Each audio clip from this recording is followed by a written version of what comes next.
c'est vraiment pas évident, tu sais. Raymonde Carpentier s'implique bénévolement depuis plus de 30 ans. Citoyenne de Gracefield, au nord de Gatineau, elle est la secrétaire du service de dépannage alimentaire Au Goût du jour. La dame de 72 ans note une augmentation des demandes d'aide alimentaire dans la vallée de la Gatineau. Venant elle-même de milieux pauvres, Raymonde Carpentier s'est donné comme mission de lutter contre la faim. Donc moi, j'ai vécu dans ce milieu-là, j'ai grandi dans ce milieu-là.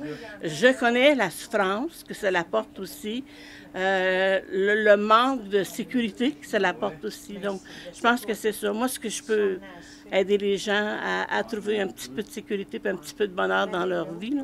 Et la nourriture, c'est un bonheur de la vie.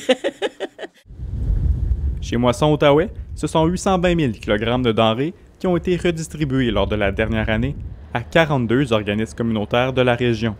La fréquentation des banques alimentaires en Outaouais a augmenté de 11 % cette année et de 56 % par rapport à il y a 2 ans. La hausse du coût de la vie et le salaire minimum qui ne bouge pas du côté québécois expliquent la hausse des demandes d'aide alimentaire, selon le directeur général de Moisson Outaouais. Le prix d'achat et le revenu des gens n'évoluent pas de la même façon. Alors, ce qui fait que peu importe, même si on a une apparence d'une bonne économie dans la région, mais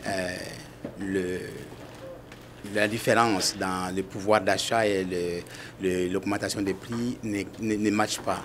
Ce qui fait qu'il y a toujours des demandes dans nos banques alimentaires. De l'autre côté de la rivière des Outaouais, la Banque d'alimentation d'Ottawa blâme aussi le coût de la vie pour l'augmentation des demandes d'aide alimentaire. Les personnes qui vivent seules et qui ne sont pas en couple pour partager les dépenses représentent près de la moitié des bénéficiaires de la Banque d'alimentation. Celle qui constitue la principale banque d'alimentation de la capitale nationale aide un peu plus de 39 000 personnes par mois, soit 1 millier de plus que l'an dernier. Encore là, c'est l'argent qui manque. Mais c'est toujours l'argent. Alors, c'est peut-être un perte d'emploi, c'est peut-être une maladie. Il y a beaucoup de raisons qui ont besoin. Les célibataires, c'est le coût de vie ici en Ottawa qui est vraiment haut et c'est difficile pour une personne qui vit seule pour payer tous les factures chaque mois. On peut la garder peut-être pour des fruits. Moisson Outaouais et la Banque d'alimentation d'Ottawa s'attaquent au gaspillage alimentaire en récupérant les produits invendus dans les supermarchés, comme les pâtes, les céréales et les boîtes de conserve. Les organismes de la région aimeraient que les gouvernements en fassent davantage pour ceux qui ont faim. On veut que le gouvernement, de chaque niveau, fait plus pour les personnes qui, vraiment, c'est la pauvreté. On veut assurer qu'ici, en Ottawa, la ville d'Ottawa fait une stratégie municipale pour la réduction de pauvreté. Nous, on vit avec les gens qui sont dans l'insécurité alimentaire, dans la pauvreté. Souvent, on n'est pas consulté. Ce sont des décisions qui se prennent au niveau étatique ou gouvernemental.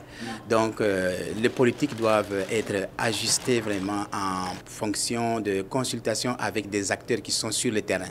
Hey, c'est beau de pouvoir travailler les filles.